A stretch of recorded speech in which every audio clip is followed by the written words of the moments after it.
Cela se produisit le jeudi 12 juin 2008. J'avais passé la matinée chez moi, à lire dans le salon. Dehors, il faisait chaud, mais il pleuvait. Il y avait 3 jours que New York était arrosée par une bruine tiédasse. Aux environs de 13 heures, je reçus un coup de téléphone. Je répondis, mais il me sembla d'abord qu'il n'y avait personne au bout du fil. Puis, je distinguai un sanglot étouffé. « Allô ? Allô ? Qui est là ? demandai-je. Elle est morte. Sa voix était à peine audible, mais je le reconnus immédiatement. « Harry ?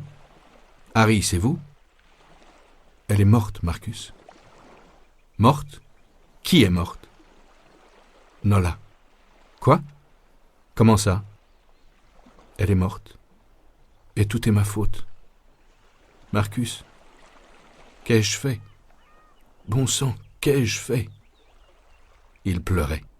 « Harry, de quoi me parlez-vous ? Qu'essayez-vous de me dire ? » Il raccrocha.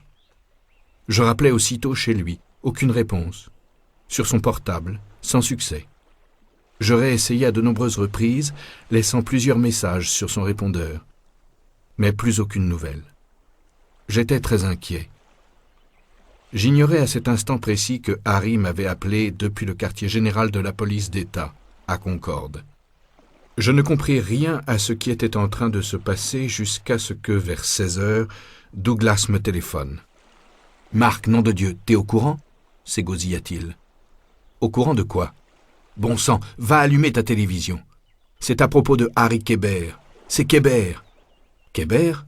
Quoi Kébert ? Allume ta télévision, bon sang. » Je me branchai immédiatement sur une chaîne d'information.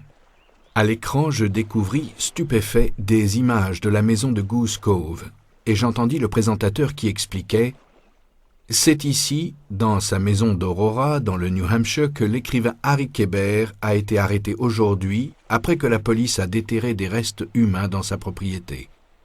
D'après les premiers éléments de l'enquête, il pourrait s'agir du corps de Nola Kellergan, une jeune fille de la région qui avait disparu de son domicile en août 1975 à l'âge de 15 ans, sans que l'on ait jamais su ce qu'il en était advenu. »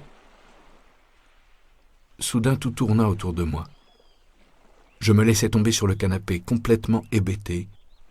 Je n'entendais plus rien, ni la télévision, ni Douglas à l'autre bout du fil qui beuglait des « Marcus, t'es là ? Allô ? Il a tué une gamine ? Il a tué une gamine ?» Dans ma tête, tout se mélangeait, comme dans un mauvais rêve. C'est ainsi que j'appris, en même temps que toute l'Amérique médusée, ce qui s'était produit quelques heures plus tôt. En début de matinée, une entreprise de jardinage était venue à Goose Cove à la demande de Harry pour planter des massifs d'hortensias à proximité de la maison. En retournant la terre, les jardiniers avaient trouvé des ossements humains à 1 mètre de profondeur et ils avaient immédiatement prévenu la police. Un squelette entier avait rapidement été mis au jour et Harry avait été arrêté.